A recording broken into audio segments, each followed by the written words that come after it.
asked me, "इतनी आप कहाँ घूमने गए हुए हो? Where are you roaming around?" I was like, "This is just a background."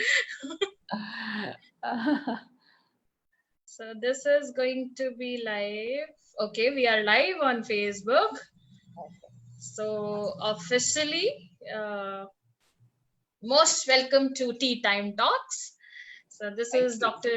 Rita Jairath with us, and today, as we are sitting here, and a lot of women and the workers and everybody is trying to adapt the situation. A lot many women are working really hard to cope up with the situations, and in the form of frontline workers. But we know that everywhere there is a sphere that is called mothers, their mothers rule.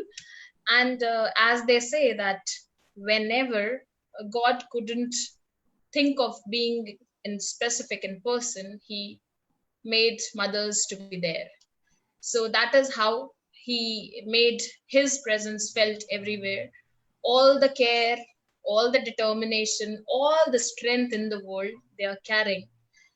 And with that, there is a term called motherhood, जिसमें उनको खुद को evolve होने में भी वक्त लगता है, being women.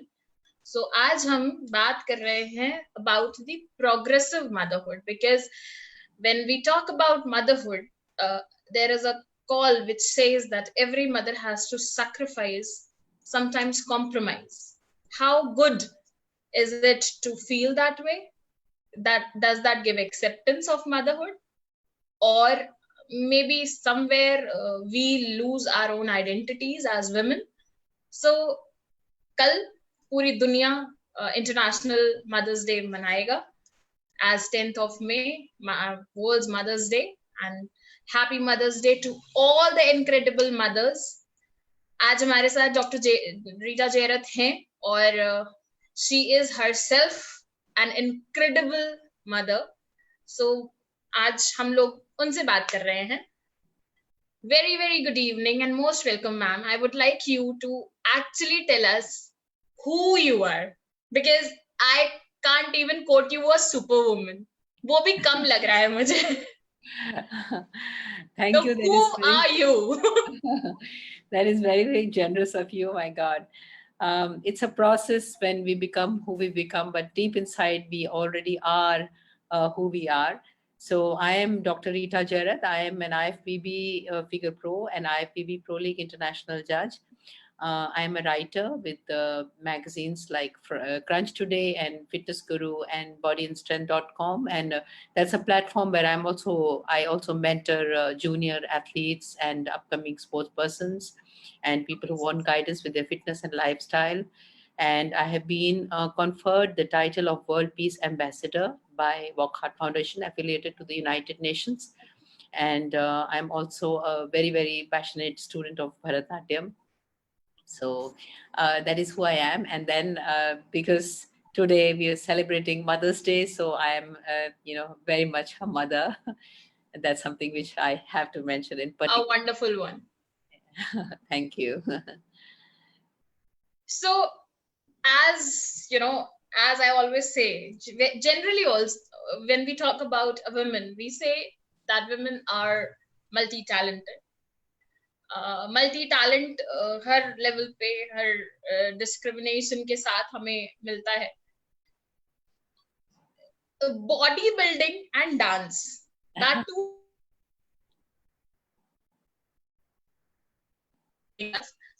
and then obviously a mother. How can you just relate? Can you tell us rather some bits of the journey that you had been through, starting from when you started your journey as a mother, when you got the title as a mother? Yeah, when my son was born, and it was, then it was just a usual journey, like, for any other mother. But it was when I discovered that he is just not like any other child, and he has autism, that I was very heartbroken. I had my own journey, my own life journey as an individual that I had been looking forward to. And so I could not kind of I had not been able to study and do whatever I could for myself in my lifetime. And I knew that once this kind of thing happens, in any of our lives, then we have to dedicate our 100%. It Very so true. happened that my mother was very sick. She also had a psychiatric illness.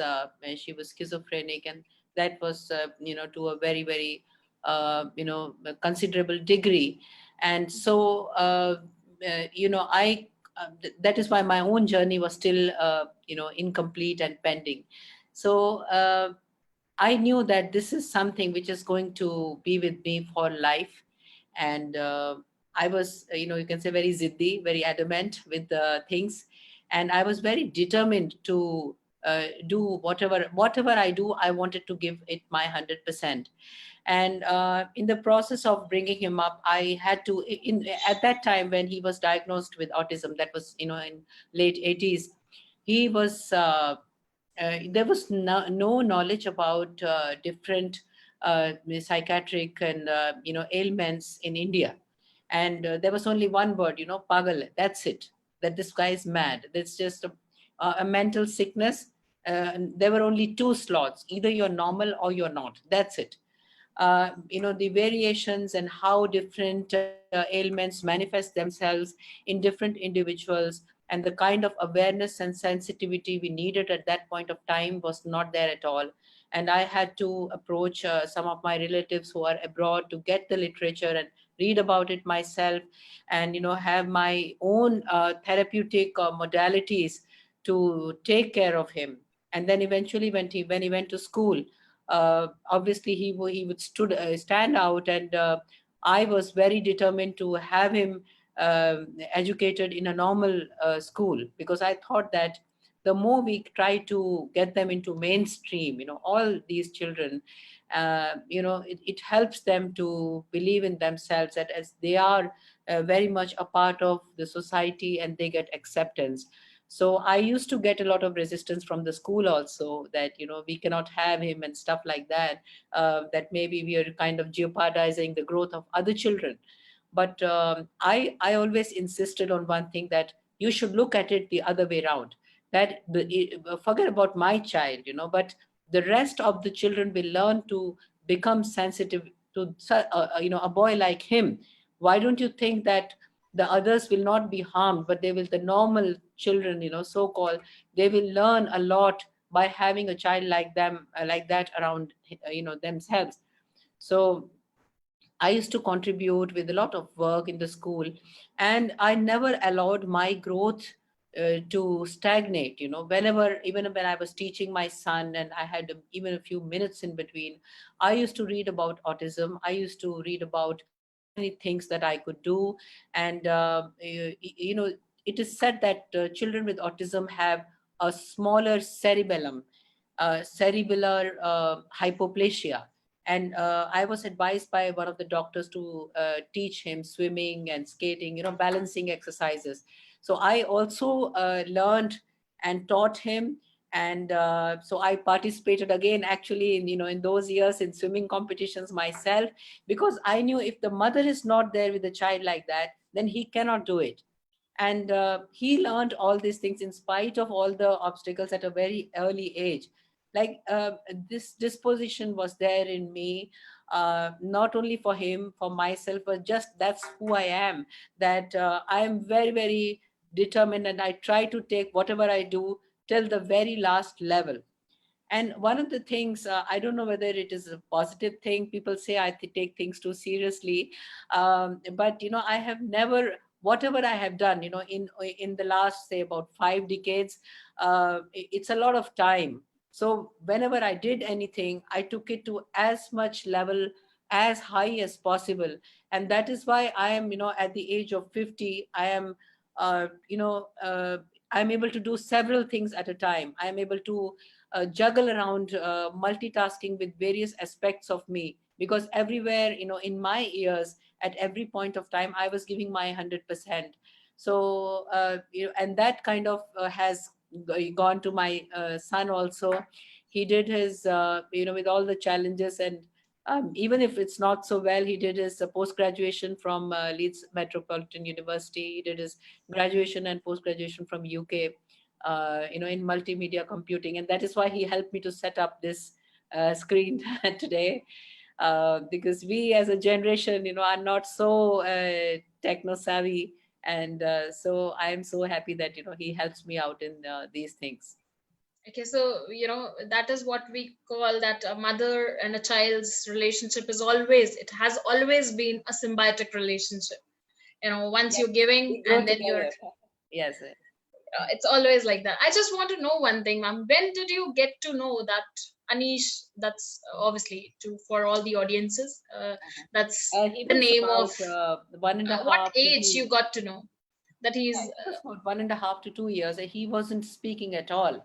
So okay. I went to the All India Institute of Medical Sciences, and initially they recommended hearing test, and they told me to do certain things, and they thought it must be a hearing problem, that he doesn't respond or listen or move his head towards where the sound is coming from.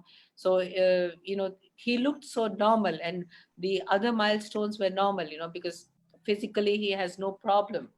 And so we thought that it's only because of hearing, but then they told me to get back after 3 months, and there was nothing seemed to be working. Mm-hmm. So then eventually we realized, after getting a few tests done, that he might have autism, and nobody really knew about it in India. There was a group of students in AIMS who were sitting along with a teacher who is a psychiatrist, and the way they have a setup there in AIMS, because it's also a teaching institution. So they suggested that, and they told me to explore that possibility further. So then I went on to a neuropsychiatrist in Defense Colony, and he was from Gangaram Hospital. He used to travel abroad a lot, and then he told me how to go about further. But we didn't have that kind of. Now we have a lot of it in India, a lot of awareness. Love Besides, more awareness. than awareness, sensitivity. Sensitivity. Because Correct. earlier they used to say it's something which you did in your past birth, that you have a child like that. That was the only thing. So but we feel that we are very blessed. That is again, I think that is again why they say such things, because they don't know that they don't want to accept the Almighty. They don't want to Yes, accept that whatever has been created and generated has a purpose somehow, to create a benchmark or maybe a dimension for the society. तो वो मानना ही नहीं चाहते हैं, तो वो yes, इस तरह के absolutely. excuses Like I went हमेशा to मिलते हैं the हम लोगों को World society में. Women Leadership Conference, and there were many mothers like that. And some of them even came and asked me, "Is your son vocal? Does he talk?" I know that I've spent years and years, sometimes teaching him, every single word, with a lot of stress and lot of efforts. To be able to talk was a huge task. So And it now he sings, now and I he have sings. witnessed that. Now Yeah, he yeah, you sings heard him sing. and beautifully. Yeah. Correct. So ये आपकी life का पूरा journey है. I think in one life एक इंसान को मिलती है ये नेमत की, वो अपने बच्चों को बड़ा करता है. और एक होता है कि once you very rare get a chance to transform their children. और आपकी जर्नी को मैं जितना समझने की कोशिश कर पाई हूँ अभी तक, उसमें मुझे लगता है आपने दो इंडिविजुअल्स को ट्रांसफॉर्म किया है, एक खुद को Yes, और एक अपने बेटे को. और ऑब्वियसली वो जर्नी बहुत ही टफ रही होगी. yes. बट इसके साथ एक चीज और आती है मैम, कि once we are talking about this kind of a journey, क्या चैलेंजेस रहे थे अनीश के साथ, जो आप, as you said that in the very early age you realize that he's not speaking, and then obviously by the time he was 4 or 5, schools were like, Yes. I think of the same age group I am, तो तब play schools का उतना culture नहीं था. Early child care was not that developed. तो उस time में, if you say that there were certain educators, what helped you out? Did they actually help you out to understand? Obviously, I think awareness and eagerness to know things had been your key pointers, क्योंकि वो आप हमेशा चाहे journals मंगा कर या Yes. you always try to read and you get through a proper resource Right. rather than just thinking and talking about haphazardly इधर उधर, जो जनरली हम गलती कर जाते हैं, Uh-huh. क्योंकि मदर्स के साथ ये बहुत होता है, इनफैक्ट इंडियन पेरेंट्स के साथ भी होता है Yes. कि अगर हमें बच्चों के लिए भी किसी से बात करनी होती है तो वो हम we land up talking to people who may be don't have any idea about the things. Yeah. एक मैथ्स से एक सब्जेक्ट रिलेटेड प्रॉब्लम है या किसी भी तरीके का बच्चे को चैलेंज है, तो हम उन लोगों से बातें कर रहे होते हैं जिन्होंने वो चैलेंजेस ना ही देखे होते हैं ना एक्सपीरियंस करे होते हैं, but we land up talking and we keep talking about it. So Yes. that's what I can understand ki you wanted to go for solutions and you found the experts who were able Yes. to give you the right answer. So Uh, how important it was for you at that time, because सबकी families हैं, सब लोग बात करते हैं, सबके घरों में दादी नानी मामी चाची सभी लोग होते हैं, और फ्रेंड सर्कल भी ऑब्वियसली होता है. तो means you're getting demoted, demotivated or something of that sort.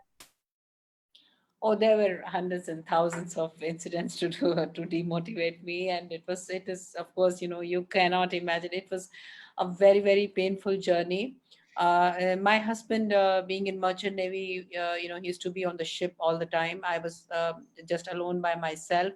My in-laws, they're an extremely orthodox family, and they don't like, they didn't like me to read or study much at all, and it was too complex about with them.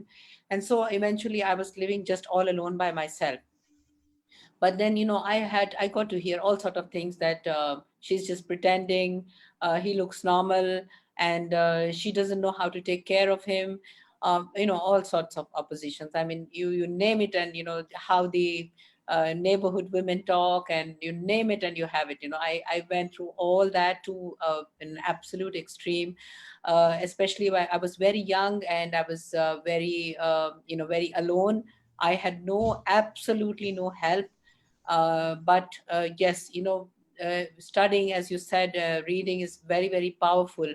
And so much of time went, when I used to go with him to school, drop him there, be with him in school. To a large extent, I did follow my gut feeling, because for children, somehow mother is actually always the best psychiatrist. I did go to experts, I spent time with them, and I saw that, oh my God, whatever they're doing, I can do that, and I can do that maybe much better. So I did go to a few people and I took cues from them. And generally, one thing happens that in most of such children, the parents, they have to work for, say, 10 years, 20 years, non-stop, by leaving everything else. Nobody does that. And I had nothing to look forward to. And so I was like determined that I will look forward to, because from every aspect of my life, I had actually lost a lot. So this is also all I had to look forward to. And so I was very determined. The other thing is that people look down upon you a lot in such cases. They say that, because since my mother had schizophrenia, they said that it's because it's come from your family, and these kind of things I was facing. So I did not get the kind of expert advice. People are very commercially oriented even now. If I take him to a psychiatrist, like, I am obviously, I won't name the hospital and the psychiatrist, but there was about 2 years back, I took him to a hospital. The psychiatrist gave the case, handed over the case to the students, who asked a few questions and did a psychoanalysis test. They took a lot of money from me. And then the girl who was doing it, she got married and she left for USA. Now I have till now never got the documents of the test. I don't have the result of it as of now. And they say that you should not be bringing a child that old for analysis, unless and until the child wants to do it himself. So they have a very kind of a commercial disposition. So it is very rare to find a medical expert who is really sensitive towards all these things. I went a lot to, I felt that, in the process of waiting for these people and paying them so much money and then coming, traveling, commuting, I thought that if I just get cues, I can do it myself. So it wasn't there at all at that time. Even अभी भी नहीं है, अभी भी we नहीं don't है. find we हाँ, don't find experts who are sensitive and genuinely working towards it. हाँ, Being an educator and being into the education sector since so long, even there is no acceptance, you know, people be no. जो आपने कहा कि either their child is normal or not normal. Even I have been working with a lot of schools, lot of higher management people from the schools. I find them really insensitive, and sometimes I myself feel, though I don't have a kid right now, but since I've been working with the children since so long, and was able to, rather blessed to have students one-on-one connection due to the classes that I've been taking up, I could understand the psychology. I could understand, that's what you said, instincts पे believe करके, if we feel that हमें output चाहिए बच्चे से, हमें हमें उसे motivate करना है, enable करना है, so that works. So is it the only thing that the mothers, I'm talking about especially the mothers who are in the same boat even now, आप जो The parents are, I've seen what that should they do, like most of what the where parents. what are they supposed to seek, as in अगर instincts की बात करते हैं तो obviously determination, optimism again is one's own trait. वो balance करना भी अपने आप में चैलेंज हो जाता है, आई एम श्योर होता होगा। बहुत सारा टाइम आता है जब आपको लगता है कि why me, you know we women get into that trap very Yes, easily. yes, Why yes. me, why I am the only one who has to, तो उस वक्त जो आपने अपनी लाइफ में जो भी challenges एक्सेप्ट किए थे, रादर एक्सेप्ट करके उन पे वर्कआउट करने की कोशिश करी, be it your husband's absence physically around, or maybe your in-laws, against the kind of upbringing you wanted to give, तो उस वक्त what made you, उस वक्त भी सोसाइटी इश्यूज रहे होंगे, Yes. उस वक्त भी चैलेंजेस थे, तो जो डिसीजंस आपने लिए, आपने अपने लिए और अपने बेटे के लिए, being a mother, definitely it has to be like either this or that side. So what was your mindset that time? What made you take those unconventional decisions, which obviously people might have understood once Anish would have done or achieved something, maybe you have achieved something, लेकिन वो जो 10 years 20 years का जो Very, very painful. Yes. वो जो fight था, वो अब कोई भी एक्नॉलेज कर रहा होगा, हाँ, मोस्ट प्रोबेबली सभी लोग कर रहे होंगे, हाँ, हाँ. बिकॉज एज यू सेड आपने उसको बिल्कुल लास्ट लेवल पे ले गए हैं, Yes. you didn't end up in the middle somewhere. Yes. So but वो इनिशियल टाइम पे what made you take those unconventional decisions, and who was your biggest support that time? Because obviously remaining in that mind frame is again in itself something which would have taken a lot of energy of yours. Yeah, see, first of all, parents who have such children, for most of the parents, they try for some time, 1 year, 2 years, but they don't want to try for 20 years. That is one thing. To sustain is a huge thing. It's like next to impossible, because then parents have to give up their professions, their jobs, they have to give up everything. They have to even give up their existence. And by the time they grow old, they're so broken, maybe as old as me, they're broken, they're shattered, they're not physically fit, they don't have their health on their side, and they become very irritable and annoying. And if they want to sustain themselves, what they do is, a lot of young parents I have seen, they ask for a lot of pity and sympathy, but they actually leave their children in special schools, or they have a caretaker, and then they just leave their children alone. And then they cry about it, they talk about it. uh, Now for me, maybe majburi ka naam Mahatma Gandhi hai. I didn't have any help, you know and then I had nothing to look forward to. So these were two things. I just had no choice. And because I had spent, since the time I was born till the time I got married, I had lived with a mother who was very sick, and she had psychiatric illness, and that was a very, very painful journey in itself. So I was facing these kind of things right from childhood, you know. So I felt that if all my life in my childhood I had dreamt of having a normal family with children, where I live in a normal family all my childhood, and I had dreamt of having a normal family, and then here I have this. So that broke me down so much that I said that I am not going to give up. If the doctor says that you got to give 20 years, but nobody does that, so it's not going to happen. I said, no, I will give 20 years, maybe 26 hours a day, and if needed, 30 years. But in the time when I was teaching my child, I was studying about psychology. So I was not doing it just for him. When I'm studying psychology, or I'm studying about, say, when I have to teach him swimming, then swimming, if skating, then it's skating. So I'm learning. I spoke about bodybuilding. I actually took him to the gym, for him, not for me. So it was, they say that अगर आप किसी के हाथ में मेहंदी लगाते हो तो आपके हाथ भी लाल हो जाते हैं. So when I was teaching him, I grew in the process.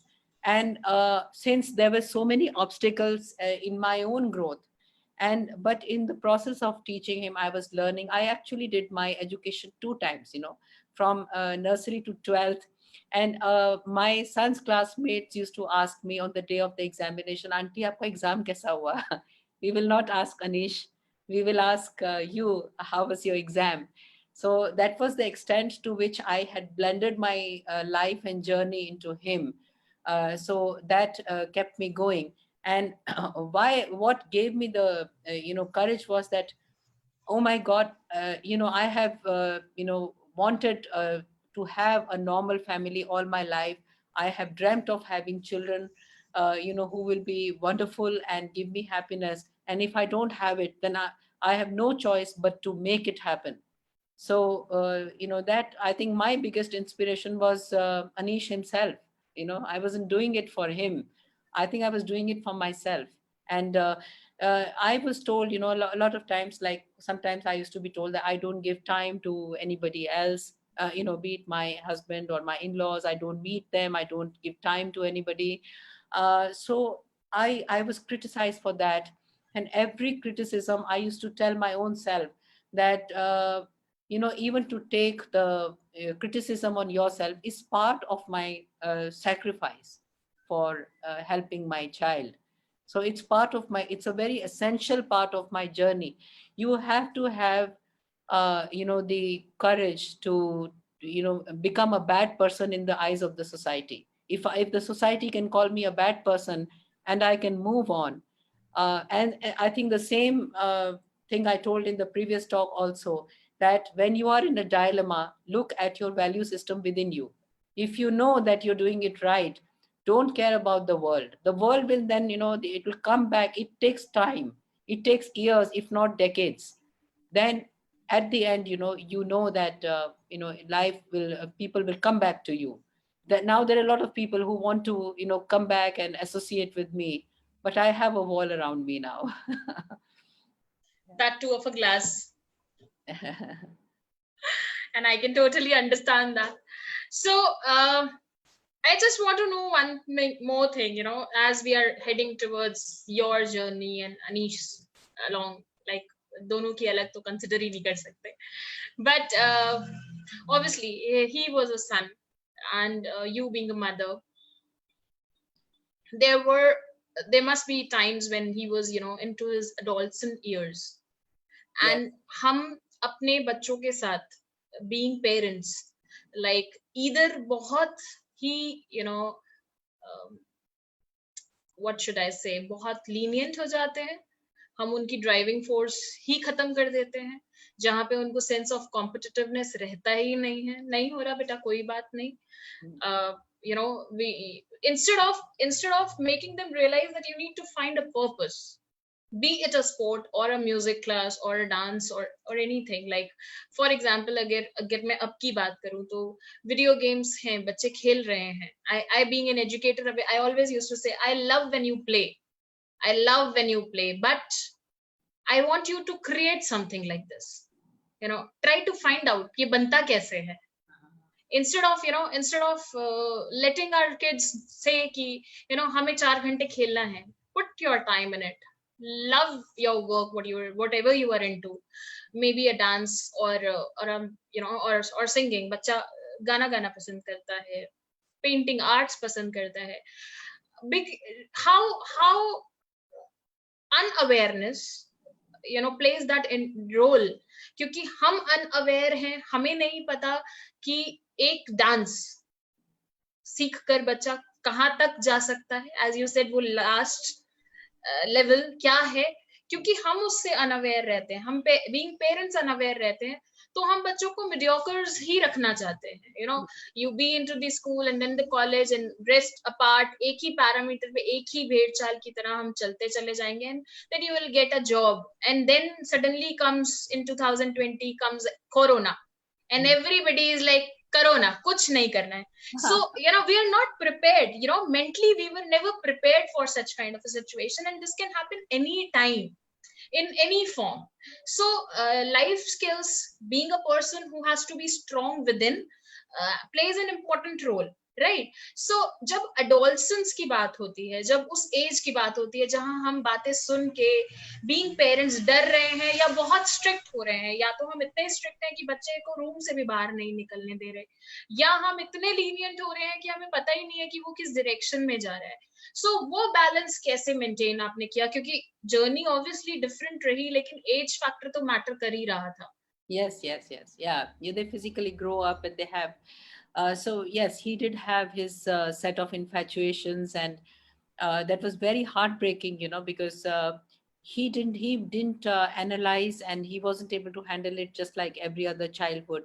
So he felt his self-esteem went to an all-time low, because he felt that when uh, he was infatuated towards a girl, and everybody told him that you're not normal, no girl will come to you, and no girl will easily come and respond to him the way he might like it to.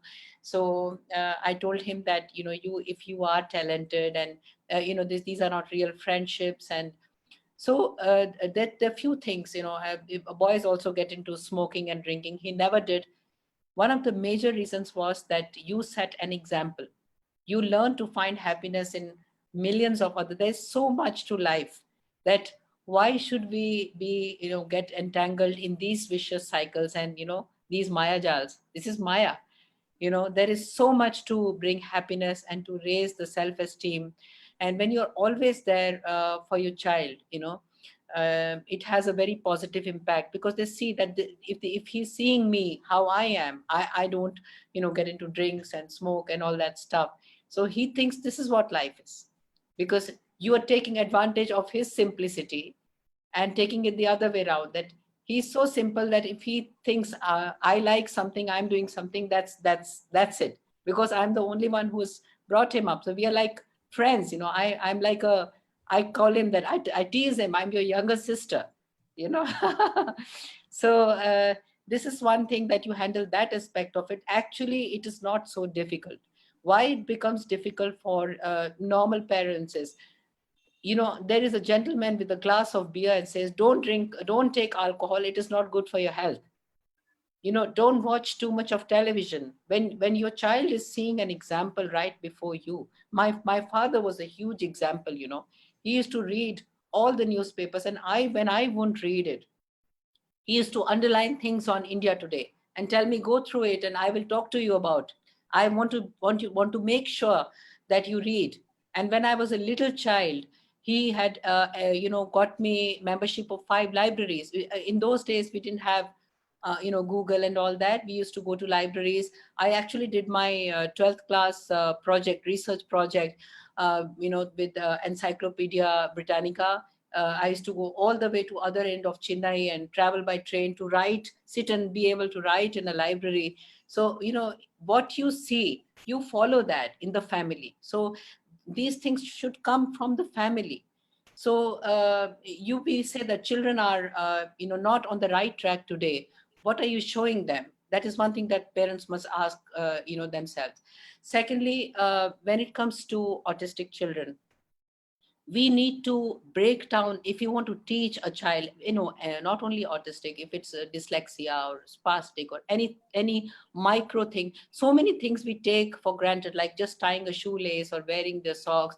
They may not be able to do things which we take for granted, but you got to teach them everything. And even if they are able to move, take a baby step, even a micro step which seems absolutely insignificant, that helps a lot. And you won't believe that has helped me. Like when I started going, after I retired from bodybuilding, I had been doing Bharatnatyam years ago when I was a child and living in Chennai. And when I started again, I thought I wouldn't be able to do it.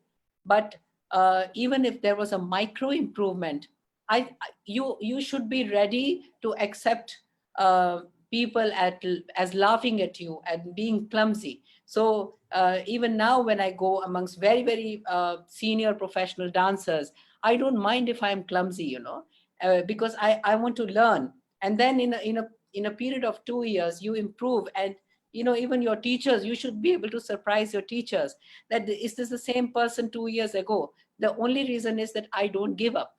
I may be worse than any person who has got a natural talent for it, but you don't give up. So similarly, you don't kind of give up on your children. You have faith that anything which is impossible to learn, which is impossible, even God has not given you the ability to do it. Like God has not given the ability to dyslexic or spastic children, or specially challenged children. If God has not given you the ability, break it into micro steps and take your time. It is not possible that the child will not improve. The child may not be able to achieve what you want to achieve, but the child will improve. My target is not to make him a superhuman. My target is to get him to a level where he can live the rest of his life with dignity when I am not there. And the biggest thing to all parents is that acceptance. These children want acceptance. You have to accept. There will be hundreds of things which he is doing even now he does a lot of things which, as a conventional mother, I may not be very happy about it. But you got to accept.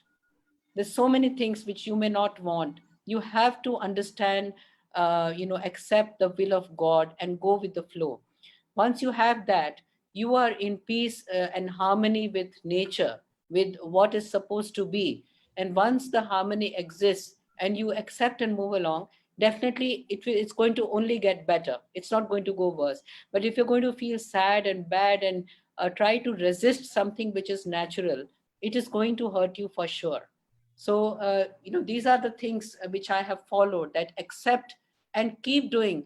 Like it is said in Bhagavad Gita, keep doing your work, keep doing, and don't bother about the result. Give all your problems to God, to somebody up there. If you then, now it is his problem. It's not my problem. It is his problem. You Correct. you bloody You take do care your of. work, we are It free. is your problem. So you are free from problem. It is his problem. Now he has to handle it. So if he doesn't handle it well, you can even point your fingers at God. You are useless. You know, you better do it for me. So that is kind of a connect we need. We see injustices. We all, as spiritual human beings, we yearn to merge with something bigger. There has to be something bigger. So this injustice cannot be unlimited. It takes time, but the injustice cannot be unlimited. There will be a way out, but you have to have faith and continue to move on, even if it is too prolonged. Sure. So if we talk about faith and compassion, and if we talk about when you realize that as a mother you are totally engrossed, evolved, entangled, and totally merged with your child, right? कभी ऐसा हुआ that being a woman you found it tough, that where am I losing myself? Because I can understand, obviously आपने वो motherhood ही पूरी तरह से accept किया, but जैसे कि हम बात करते हैं in today's time, it's very difficult to accept because people tend to do sacrifices, people tend to do compromises in their lives कि societal pressure है या relationships में mothers fathers they play an important role. We like somebody, we're not getting married to the person because parents नहीं मानेंगे. I don't know तब parents कहाँ चले जाते हैं ऐसे लोगों के जब वो relationships में होते हैं. Same goes with the relationships ahead कि हमने एक डिसीजन लिया, हम अपनी फैमिली क्रिएट कर रहे हैं, सब कुछ है, साथ में करियर भी है, साथ में रिलेशनशिप भी है, और हम इन सारी चीजों में कहीं ना कहीं खो रहे हैं, because we want everything to be perfect. घर भी परफेक्ट होना चाहिए, सॉर्टेड होना चाहिए. लोगों की हमसे क्या एक्सपेक्टेशंस है ये एक बात होती है, हमारी खुद से इतनी एक्सपेक्टेशंस होती हैं. जब हम बात करते हैं इक्वालिटी की, तो एज आई ऑलवेज से कि कोई और आपको ये कहे या नहीं कहे कि घर गए आपने अपनी फैमिली को खाना नहीं खिलाया, बीइंग वर्किंग वुमेन हम खुद ही अपने आप पे इतना गिल्ट लेकर चल रहे होते हैं कि अरे हमने खाना नहीं खिलाया, instead of working towards the fact that if there are 4 or 5 members in the family, everybody is going to share the same kind of responsibility. Yes. And because everybody is going to handle the career part, अभी जब society बनाई गई तो उन्होंने इस तरह से बनाई थी कि एक डिवीजन घर की बाहर का काम संभाल रही है और एक डिवीजन घर के अंदर का काम संभाल रही है. बाहर जाने वाले को मेंटली फिजिकली स्ट्रांग रहना है तो उसकी लाइफ में कुछ कुछ चीजों को इन्वॉल्व और इंड्यूस किया गया.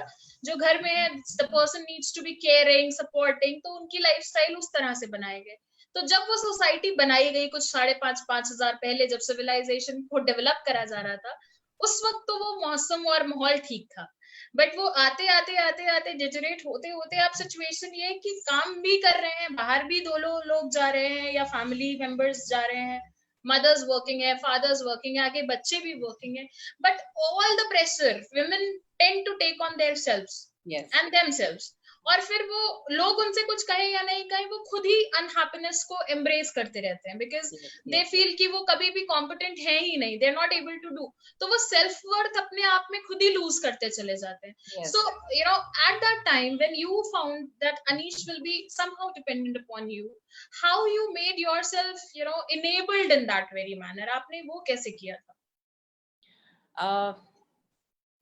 First of all, yes, I wanted him to complete his education. That was one thing, because I had learned in life very early that you can do everything and anything later. Like in education, baad mein nahi hogi. I also did a lot of my education later, and it was very, very difficult. I mean, like, I have, it is very, very challenging. It's like next to impossible.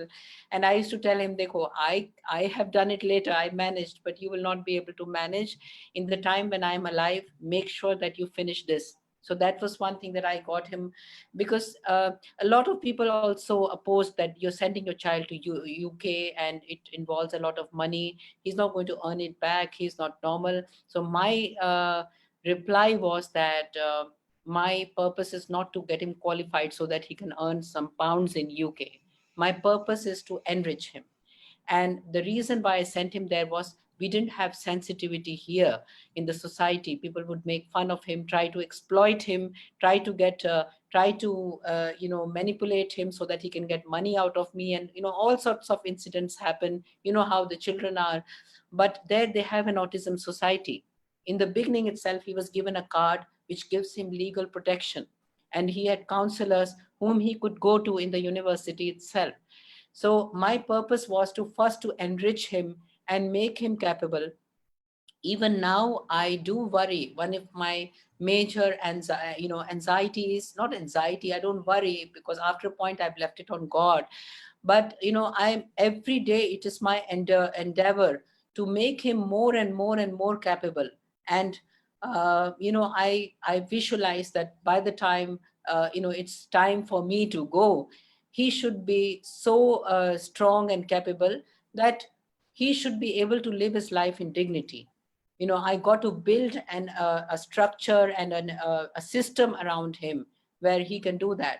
Now, he may not be able to earn, so let me build, let me invest for him, let me teach him how to, nobody should be able to come and fool him, for money, or do any damage to him or harm him, because he might be all alone by himself one day.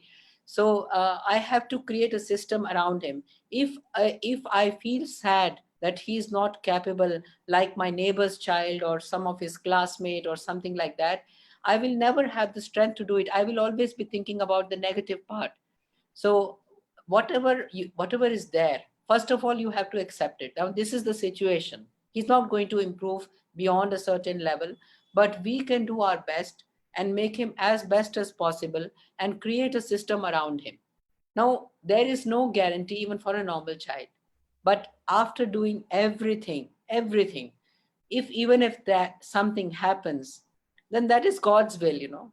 Let it happen. You have to say, okay, I will do my best, I will do everything I can, right from financial to legal protection to having somebody around him when I'm not there and making arrangements and so on and so forth.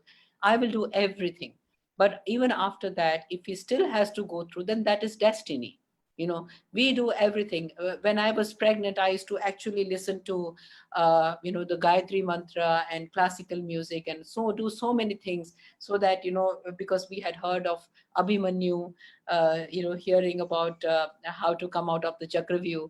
And so from that time I had been positive, but then this happened. So everything is not in your reach, but you can only do your best. That is the only thing which is in your control. This is one major lesson in my life. Whenever I am faced with any kind of criticism or opposition or anything, I say, I know I'm sure about what I want. I'm very clear in my in my conviction and everything. But I can and only do what is in my control. What is in my control, no matter what happens, don't worry, let it be. There has to be a parallel sense of detachment when you do your best in everything, even when it is winning a competition, or it is your child, or it is your family or whoever. There has to be a parallel sense of detachment. When you reach a level where you don't have control over that, like for competitors in a competition, people come to me, because I am judging competitions now, and how am I good, will I win? I said, you have control only on yourself. You can do your best and go on stage, but if there are, you don't know from which country which competitor will come. Maybe he has a genetic advantage, maybe he has much better infrastructure to understand and practice and so on and so forth. Can you control that? Can you tell all the Americans and the Britishers not to practice? You can't tell them. So there is a certain point where you have absolutely no control. So you have to live with a parallel sense of detachment in every aspect of your life. When you cannot control it, like if my husband is not doing something which I would like him to do, and I cannot control him, a senior maritime captain, well educated and an adult, earning well, I cannot control him. So then I have to let go. So that happens in every aspect of your life, that you got to live with a parallel sense of detachment. That brings a lot of peace to you in everything. So if we talk about, like, now the journey was like from being a mother of a child who was totally dependent, and now he was a grown up child. So then what made you, by the time you were not into bodybuilding, and now we know you as an international figure, what what made you go into that zone? What was that journey all about, when it comes to bodybuilding, again, and totally an unconventional area to work in, and जहाँ पे हम उस area में हैं, obviously, जहाँ पे even हम कुछ उठाना भी हमें कहा जाता है, आपकी नाभि चढ़ जाएगी, ये हो जाएगा, वो हो जाएगा, बैक प्रॉब्लम्स हो जाएंगे, being a mother, you were already a mother. So us वक्त bodybuilding means it could have been anything else, it could have been maybe sophisticated, as you were more into teaching and coaching and mentoring. It could have been a good counselor zone. Bodybuilding, from where that bodybuilding thing? I'm curious to know about it. What made you go into that sphere? And that again, you made it really big. It was not somewhere ki kahin koi platform pe ruk gaya ho. So please go ahead and continue with your visuals. Yeah, okay. So I went, I had gone to, my son wanted to look like Hrithik Roshan. Wow. He said that, and that was something which he wanted to do. As I said, that I was always thinking for him, planning for him, teaching him what to do, telling him what not to do. And then, he said that, when we were young, we had actors like Amol Palekar and Sanjeev Kumar, who were not muscular, but they were extremely talented. I mean, actually, they were true actors. But this was an era when there was the beginning of muscular bodies. And he was very fascinated as a young boy, in his adolescent age. He was very, very fascinated. And I felt that there's something positive. First of all, Which that year was this? Which year? Yeah, that because was in I remember Hrithik 2004. Roshan to be there in Yes, 2003, 2004. 4, correct? 3, 4, yes. Okay. So, I felt that if there's something that he wants to do, that's something really wonderful, and I must support him in that. So, I took him to the gym, and, yes, if I would have just enrolled him and come back if it was any other child. But for us, for him, I had to stay back and, learn everything and teach him. And I actually asked, at the gym reception, that do girls come here? I mean, like, imagine me asking. I mean, now when I look back, it sounds so weird because I've been doing it all the time. So they said yes, girls do come, but the girls who were coming were doing kind of yoga, a little bit of walking around on the treadmill and going back, and those little pinky weights, nothing more than that. But for a boy, who wants that kind of body, I started teaching him. And and yes, I faced a lot of resistance there, that the There trainers, also. they were very against me. They found it absolutely weird. People around me, they started raising their eyebrows and staring at me with big eyes. What is wrong with that woman? And somehow I was because I had, even as a child, I had been a swimmer and I had been a Bharatanatyam dancer. Maybe there was some kind of, and I'm from Punjab, so maybe there was some kind of strength in me. I really took to it, by default, as if a fish takes to water. It was very, very natural. I could lift very heavy weights, right from the very beginning. And so I got a lot of opposition, and people said that you should not be doing weight training as a woman. And it became so bad that I felt that I need to qualify and understand what I should say. So I started reading, and then they said that hum log trainer hai, you are not a trainer, you don't know anything. So then I got myself qualified so that I can say that, say, look, I am certified to say that. So in that process, I realized that I must actually compete and take it one step further. So I traveled to USA, and I trained with Dennis James and Shannon Day. I lived with them for a while, and then I was online, was touch with them online all the time. And I went on to have very good coaches. One very good coach of mine was from New York. His name was Fakri Mubarak. And an excellent coach from Kuwait, Ahmed Askar. In fact, Kuwait coaches are, they were not allowed to train women, but he did it for me. He's still one of the best coaches in the world. Even now, he's very, very famous in the bodybuilding field. So he had been very kind and trained me for a very long time. So I got to train with the best people. That was a very big advantage for but me. again, the same thing comes, because a lot of cases, a lot of lives, they don't, if I say like human beings, or people, they don't find from where they should seek the support, from where they should get that knowledge. So again, before you land up with these kind of big giants in their own fields, Yeah. how you got there, were the schools involved? Were that means what, the internet was there? What helped you out? No, Where no, did no. you There go? was the schools where nobody was involved. Uh, oh, there's the laptop battery is low. So, the schools were not involved. I had to actually figure it out for myself. Now, what happens is that um, if you go for, people who just teach you, the local trainers were more in favor of teaching men. They were not, there was nobody to help women athletes at that time. So I searched online, and I saw women competing in USA, and I was just fortunate that somehow I managed to go to USA where women were competing, and they had an open platform, that women can come and compete here also from different countries. So And it this year happened. was 2000. No, I started competing much later after that, like about 2009, 10. It takes time, to So around train five and six learn. And years of, yeah, again, a complete turmoil journey of yes, full yes, of resistance. yes, yes, yes, yes. Okay. So from there, and how would Anish used to see you that way? Like, वो क्या reaction देते थे? Oh yes, then see, once everybody is fascinated You by know, I bodies. was fascinated by Hrithik Roshan. Now I have my mother. Now he would be fascinated by my mother. So He what was doesn't like that? it anymore.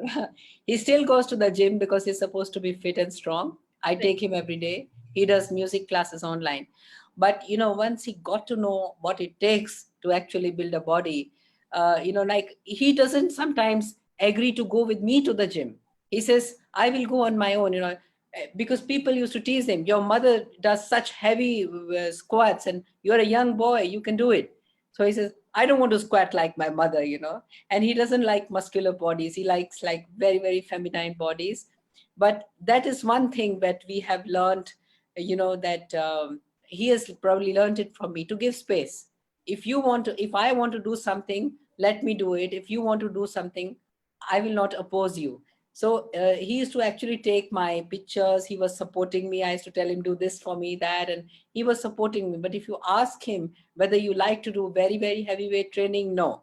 He likes to do weight training. He does it. He goes to the gym, but not at that level, So he says that you do what you want to do, but let me do what I want to do. So he does, a few silly things which are conventionally not acceptable for usual mothers, and I'm okay with that, because you got to give space. You got to, because autism is involved with obsession.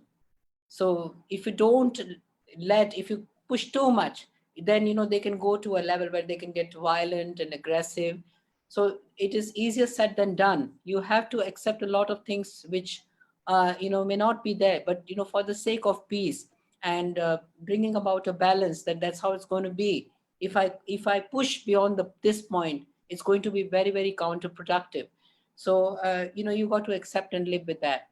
But yes, he's okay with that. And right now he helps me when I write articles. I write him on a register, and then I tell him to type it. Then he gets a printout and gets it for me to check. So he's helping me all the time.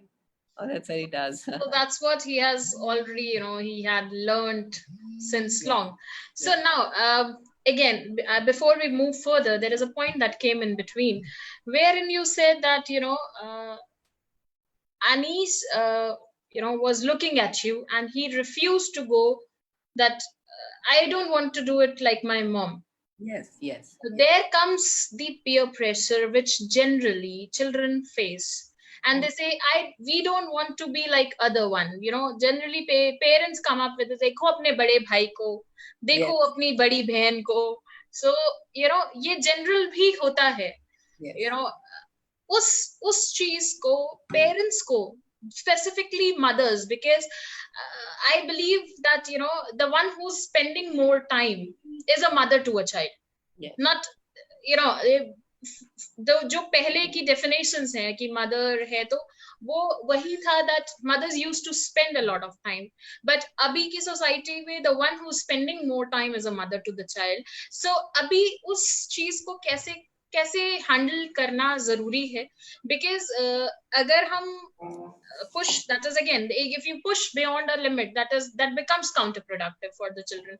वो उस चीज में interest lose करना start कर देते हैं. तो अभी जैसे जो ये टाइम है, like you know, this corona time going on, everybody Yeah. is in lockdown, everybody is like low and all. Schools are coming up with lots of different things, you know, to manage their part. The learning part need to be intact. Fathers and mothers, again the same thing, वो जो responsibility sharing है, उसमें peer peer का एक जो pressure बनता है, ये जो जो एक फोर्स आता है, उसको किस तरह से, किस लेवल पे, you know, where to draw that line. Because again अगर हम उसके बियॉन्ड जाते हैं तो चीजें नुकसान कर रहे हैं, और अगर हम उससे पीछे रह जाते हैं, then there is no competitive, you know, feeling, there is no sportsmanship. So how to maintain that, where to draw that line, or where to check out? Like this is something, suppose if what you're doing is not giving any damage, to people around you, if something you do is not damaging the fabric of a society.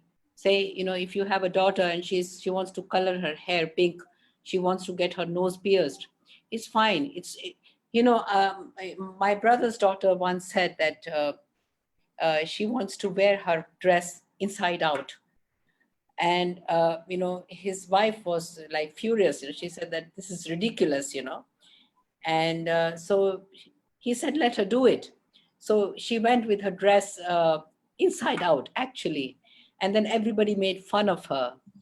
And so then when she came back, we knew that she'll never do it again. So there is the phenomena of self correction in nature.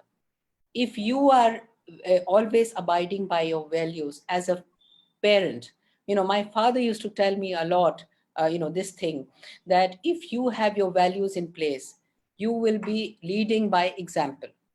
So the child will naturally, by default, imbibe all your values. And whenever the child goes on a wrong track, say, if he starts doing anything, the child will realize eventually that he's off track and he is harming himself as an individual, because the phenomena of self-correction in nature exists in every individual. So when the child knows he's off track and he sees an example, wonderful example like you, that you're always, on the right track, then the child will come back to the path himself. You see, Rabindranath Tagore's policy of education was of complete freedom.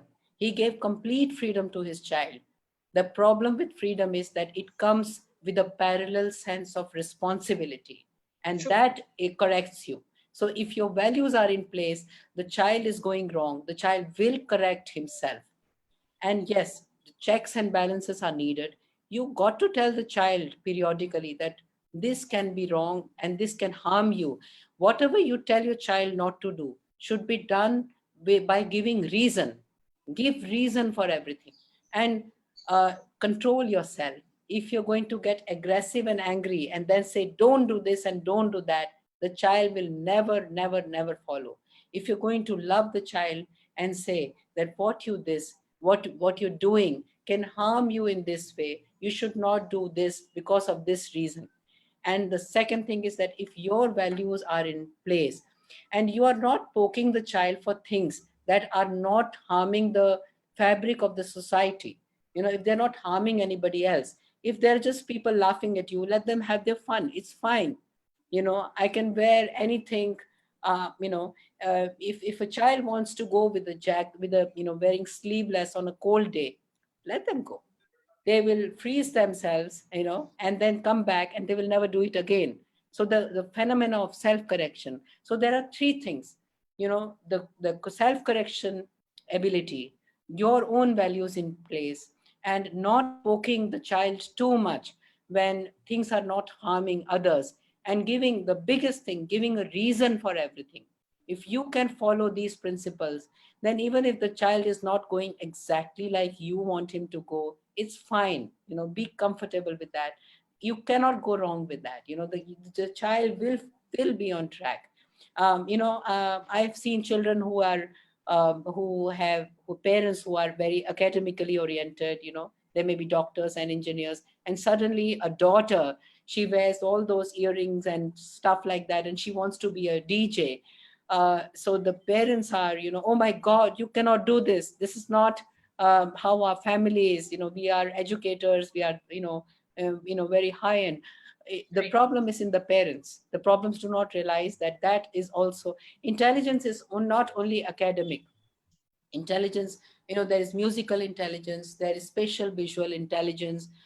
Even Sachin Tendulkar, when he plays with his bat, that is a genius. We say it's a genius because he's not giving a sixer, just by with a stroke. That requires a certain techniques. He has spatial visual understanding and a very phenomenal understanding of his own biomechanics. So Lata Mangeshkar is uneducated, but she's a genius because she's got the musical intelligence to a supernatural level. So it is the problem if the child is not absolutely in accordance with them, and child has a different vision.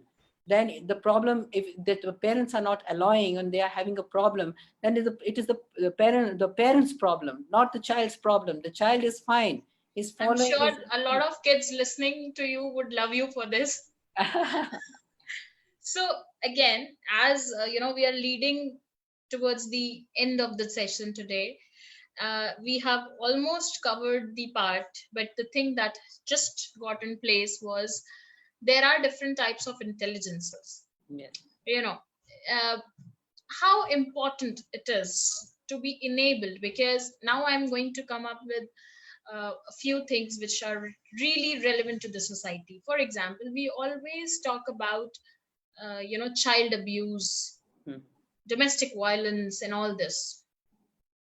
In the education sector, we do have physical educators and the training part that comes along.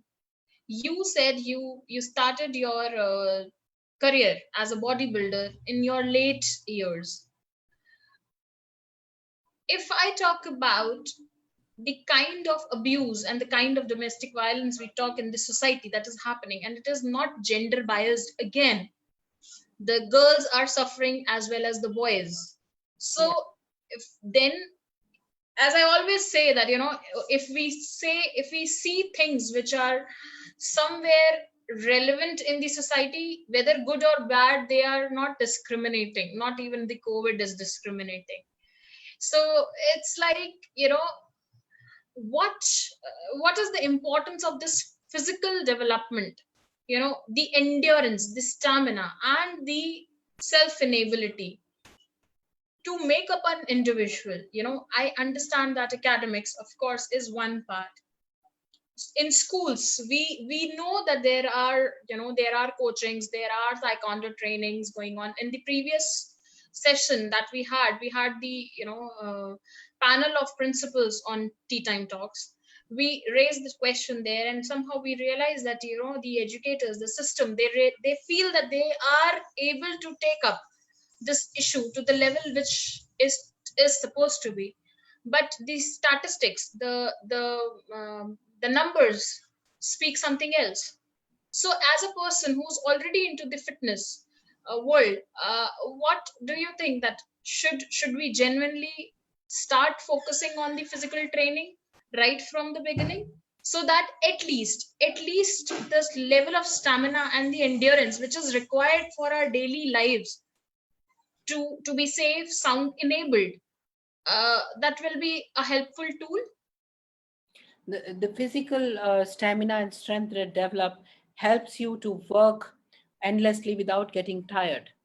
When it comes to self defense, it's completely a different thing. It is a matter of mindset. uh, when if you have taekwondo classes, they are martial arts, and for self defense you can only learn the technique. But you know what happens when you actually are faced with a situation? You will forget all that taekwondo and all that teaching. The confidence has to come from within, and that confidence can be given by raising the self-esteem of a child. When such kind of complaint comes from a child, the child should be trusted and believed, and the child should be educated beforehand that these are the possibilities, in a very open way, that these are the things that can happen, and you got to be careful and you got to be aware before it happens, because this is happening. Since this is prevalent, the child must be told. And the classes, they, what happens really in the classes, because I have seen it, they're teaching the technique, and they're doing competitions, and that has become another, actually another art, how to apply it in an actual practical, very very dangerous situation. That is something that needs to be taught. What if the person who attacks you has a weapon? Your taekwondo, you will just end up doing something, you will be so nervous. That mindset, the confidence, and how mentally prepared you are, that has to come from within. And it doesn't come by preaching. It comes when the parents have actually helped the child to develop his self-esteem and confidence, and make that child aware of certain situations that may come. So it's really mental conditioning. Of course, if you have the strength, you will be able to handle it better. But you got to be, even if it's a very big man, if there's somebody comes with a weapon to you, what can you do? You shoot a gun, and then however strong you are, doesn't matter. If Correct. somebody comes with a handkerchief full of chloroform and gets you unconscious, what can you do? So you got to think of that possibility, that it is just not physical fitness that is going to physically protect you from that kind of damage. The child should be told not to go into vulnerable situations. There are people, I've heard of very very sad things like sugar daddies, that people tempt children into chocolates and make them do it. Or there may be young girls who have not got enough love in their life, who get entangled, and then they don't know how to get out of that. So these are the situations the child must be made aware of. There should be empathy with the child. We know that we live in a very very open world where we have internet. The child is susceptible to just anything in the world. So it is the orientation, mental conditioning. You cannot stop the child. You got to get the priorities right in the mind of the child. You got to tell the child what is your priority. You are a good child. You got to tell the children that. And every time the child comes to you with the weirdest thing in the world, you should not get upset and react dramatically.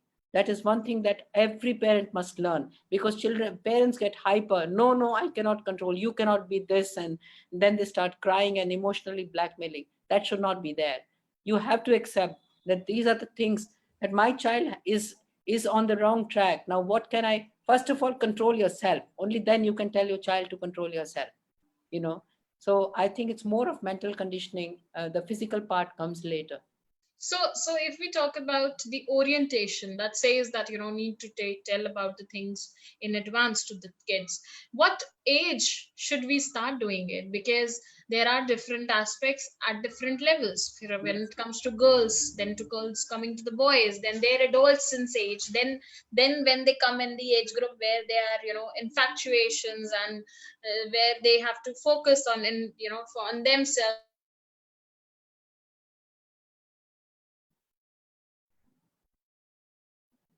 Ongoing process. Yes, yes, it is an ongoing process. When they're very small, when they're very little, at the time, you got to ensure that they are not left alone with strangers, or even relatives for that matter. Not at all in today's world, uh, because they cannot think for themselves, and it will But harm them. when we are talking about the world where the mothers are working, they are supposed to leave the house. So what shall they do? Like, to whom Yeah, will they rely upon? obviously, when the mother is working, she will be leaving the child somewhere. If the child is very small, no mother will leave, whether she's working or not. No mother will leave a small baby alone in the house. You will be having somebody responsible, whether it's an elderly person from your own family whom you trust, a parent, and or even a servant. But you got to make sure you can have CCTV cameras. I have done that in my house. I have CCTV cameras that are on my phone all the time. I can just pick up my phone and see nothing wrong is happening. You got to take measures. You can lock the rest of the, if you don't want CCTV cameras all over your house, you can lock the rest of the rooms, just leave one room where the child is, and have a same sex caretaker, And otherwise, when the child grows up, then you can have them in nursery schools and kindergartens, where are reliable institutions. You got to make arrangement for that when they're very small. As they grow up, at different ages, yes, you have to teach them, and you have to make them aware that these are the possibilities that happen. Ask them questions, that when you were with such and such person, what happened? Did anything like that happen?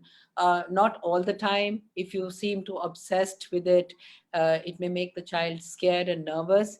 But Correct. in a gentle way, and every child is different, every situation is different. So you got to figure out and ask questions, and keep yourself very, very aware and updated. And as much as possible, we shouldn't leave children alone. They must have company all the time.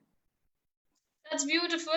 The last section of our discussion and meeting today, being a woman, how evolved have you been through your different journeys, of course, and you made it a point, I believe, that to live another level of journey every time you landed up into.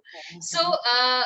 being a woman, what is your message to the women who are going to be mothers? Maybe, you know because there is a reluctance, as initial part also of the conversation had this thing, that there is a reluctance of taking up the responsibility as a mother, because the a generation in this time, either they are confused, or maybe they are not able to decide whether they should take this responsibility, or there are different thought schools. One says that, as I was just hearing some from a spiritual guru, they say, he was saying that, the child is through you. The child is not being possessed. You can't possess a child. You just being a medium. Yes. But if we literally believe this, then there would not be any work on the child done.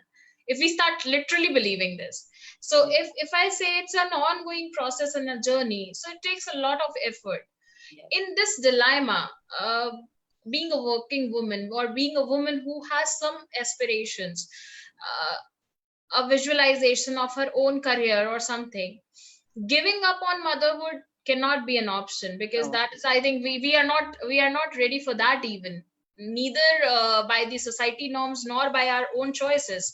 So what shall be there in our minds, being this is, I think, I would also take a call, like, this is also my question personally, because this is something where we get into, we get stuck into, because everybody comes up, motherhood is a very, good emotion, and this and then that, and then they come up with, if you're not going to go for it, there is a choice and a lot of things. And these days, even the movies are being created on the statements coming in, motherhood is a choice. But Yes. what choice is supposed to be made? I understand that nobody can let you know whether you want to be a mother or not, but we are not in a, at least in India, we are not in a society where we can even think of that. I personally have chosen not to be a mother. So, and then again, to on a very broader aspect, like a lot of reformers we speak to, they come up like, there is an option thing coming in. There are a lot of children whom you can take care of. So बहुत सारे confusions हैं. So in that case, what is your thought? What do you think, can a girl or a aspiring mother should look forward to, or a girl should look forward to? No, actually, you once you're a mother, you cannot overlook it. Even a dog on the road or a lioness in the forest has been given the instincts by God. I know, a mother, no matter whether she's human or animal, she will give away everything in the world, whether it's a bird in the nest, to for her children. That once you are a mother, you are with a child, no matter what. Now, how you bring up the child, has a major impact on how you yourself was brought up, because that has somehow settled itself in your subconscious mind. Even when you're a child, you might have your parents must have done some things, certain things, to love you or take care of you or to teach you. Inadvertently and unknowingly, you will be doing the same things to your children, because you know that you are formed out of that, and you trust those paths, those tracks, so you will do the same thing. But the biggest thing is that like I had a child who had special needs, and I could have thought of another child, but I felt that I would not be able to do justice to either of them. So no matter how rewarding motherhood is, I said no. I will give my 100% to this child and leave the rest to God. So yes, motherhood is a choice, and if you are not really prepared to give your 100%, I don't think you should go for it. This is my opinion. This is absolutely my opinion. And I wouldn't do it if I wasn't really, really prepared for it. I would never do that. Anish came to me by chance. If it happens, that's another story. But if I'm asked my opinion and my choice, I feel that once a mother is, strong, educated, and on her own, in a stature where she can bring up her child no matter how much opposition she gets. She can take a stand when she wants to do something with a child, and she can follow her own path, and she can make her own decisions. Unless and until that happens, she should not go for it, because if she's forced to follow what her in-laws are telling her to do, or her husband is telling her to do, and she has no choice only because of economic reasons, it is very, very frustrating and very, very unfair and unjust towards her own journey as a mother. And no matter what you do, it is always primarily the mother who is, first taking care of the child, because the child is born out of her, irrespective of any gender bias. So that is one thing. Second thing, I really respect people who adopt children. My cousin brother in US, he adopted two children from India, and two girls from an orphanage. They're doing exceedingly well. He's a doctor. He's extremely well educated, but one of his children has taken to music, and another girl has taken to fine arts. They're doing their post graduation there now. So he has themselves got them into very unconventional fields. So that's a tremendous example, and I always respect that, and I'm so proud of that. That he could have he could have had his own children, but he decided to take up two children, especially girl children, because the girl child is neglected in India, and he wanted to give something back to the Indian society. So if you adapt children, look at Sushmita Sen. She's done such an amazing job. I mean, like, wow. I mean, I'm absolutely fascinated and flabbergasted Of by course. her, because she's not even married, and she says, I can buy my own diamonds, and she lives her life the way, and she's brought up her daughters, just like as though they are her friends. She's done an amazing job, and that's an amazing example to the society. So I feel that you must live, because it is the mother who is going to take care of the child. Your mother-in-law or whoever may tell you, you got to do this, got to do that, but when it comes to, even right from the time when you're changing diapers, to his school, and going for his vaccination, and listening to all the lectures from the teachers and parents and all the complaints, it's actually the mother who is going to get affected. It is the mother whose career will be at stake. So unless and until the mother is prepared herself, she should it should be your call as a mother. Whatever your gut feeling tells you to do, whether it is adoption or having your own child, or, and if you have your child, just if it just happens to you, then how to bring that child up, it should be the mother's call whatsoever. So, as you quoted it, that the career would be at stakes. Do you like, as in you are saying this? So, do you really believe that the career goes like? I can think of a lady who's going to be a mother, was working in some corporate, and she chose to be a mother, and she started her own school at the end, because I know one of the leading ladies in my circle, the ex boss of mine, who was an IT professional, and after she had her family, she started a chain of preschools, and now she's one of the renowned in the industries. So, do we really have to put our careers on stake, or we just need to identify the paths? No, you Because No matter how much you don't like it, it is the mother's career that get affected. If you have a very supporting family, if you have your parents or your in-laws or your husband, or if you have a joint family, it's fine.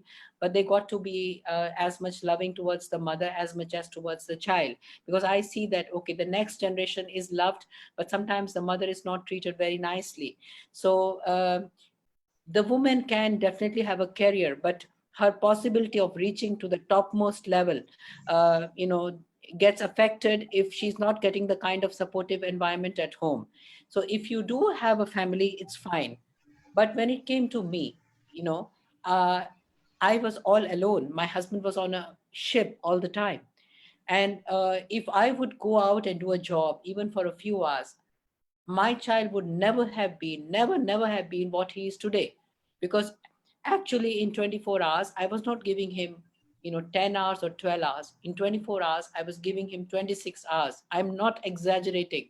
I actually wrote the NCERT books all over again according to him.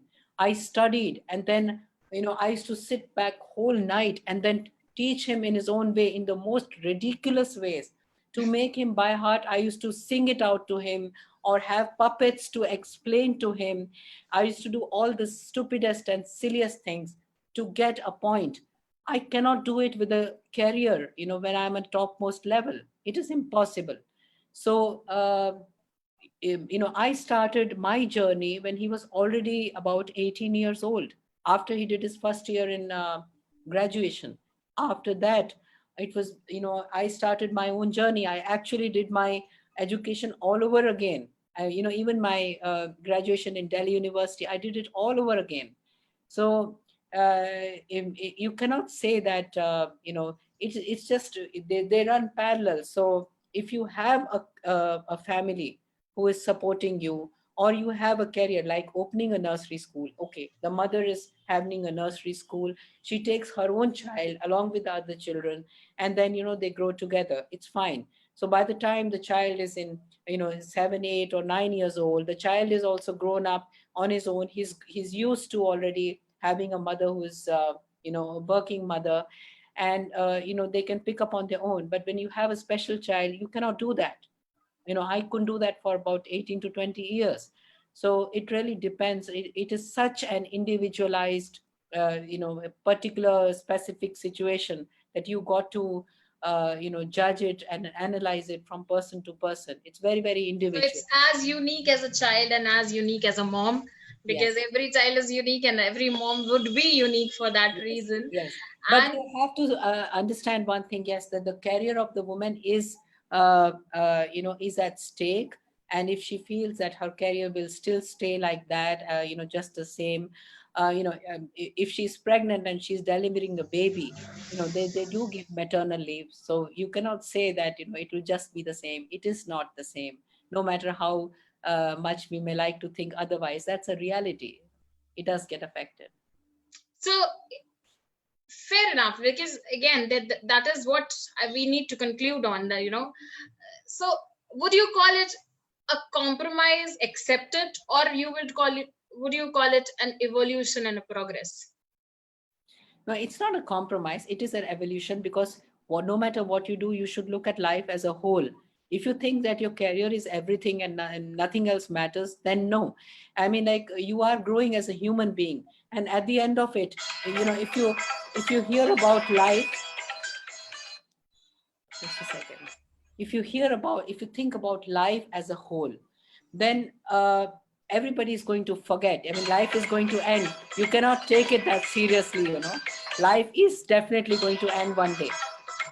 So when Correct. you look back at life, when you're older, you should feel that you've lived well. That is what is important. Career, or no career, or it may have been as a mother. You have to look at life in totality. And I am not saying at all that women who have children cannot have great careers. Sometimes they are fortunate, they have situations, they have wonderful people around them, or circumstances, or the kind of career they have, or the kind of support system they have within their own organization. If they have that, then why not? I mean, women can reach the top. Women are absolutely brilliant as far as multitasking are concerned. I think hundreds and thousands of women can, but there are special situations, and it is a fact that more of women have to juggle between family, children, and careers than men have to. That's a hard reality of life, and the evolution and progress of a human being never stops. Even if you go and live in a forest, you are still evolving. Even if you are in a lockdown and you are living, alone in a house in isolation, you Correct. won't believe that I think you grow much more. If you are alone and you are a good person, then you are, if you're alone and you feel that you are miserable, then you are in bad company, because you are with yourself.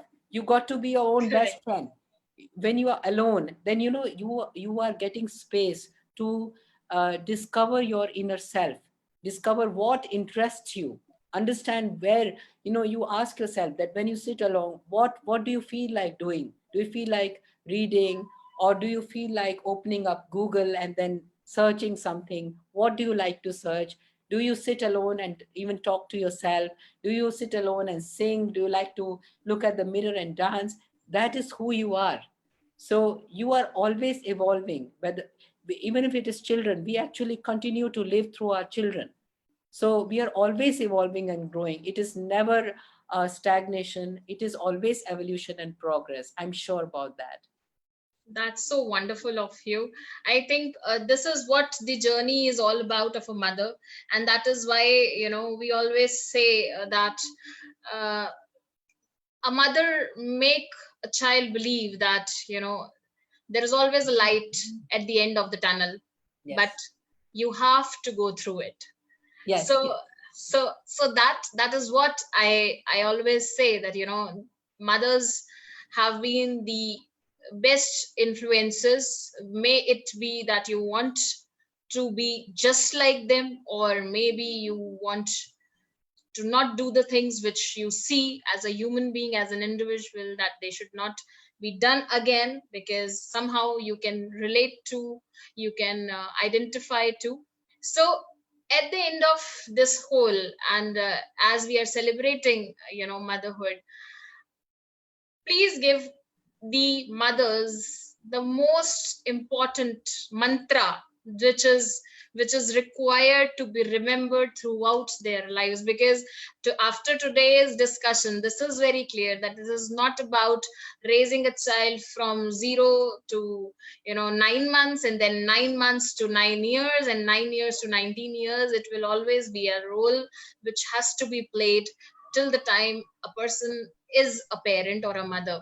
So, what mantra do you think should be remembered throughout, which can help them accept themselves as well as themselves as mothers?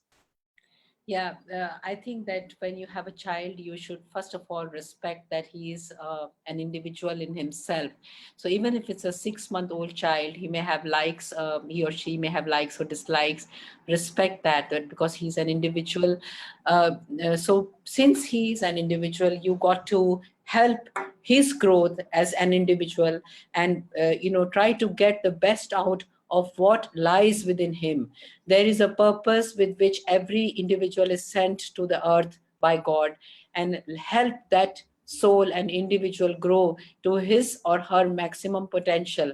Guide him, be by him, but don't impose yourself on that child. He will not be what you dreamt him or her to be. He or she will be her best self, and only then that child can blossom and grow to his actual capacity, what God meant for him or her. Yeah. Wonderful, ma'am. Thank you so much. Thank you so much for being with us. Thank you so much for being on this Tea Time Talks with Thank you Himangi. for having me. And love you so much. Thank you for being here.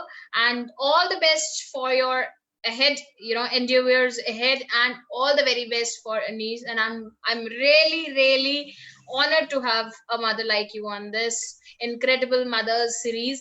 So thank you so very much. We are signing off. Thank you. Bye bye. Thank you. Bye bye. Thank you so much for having me.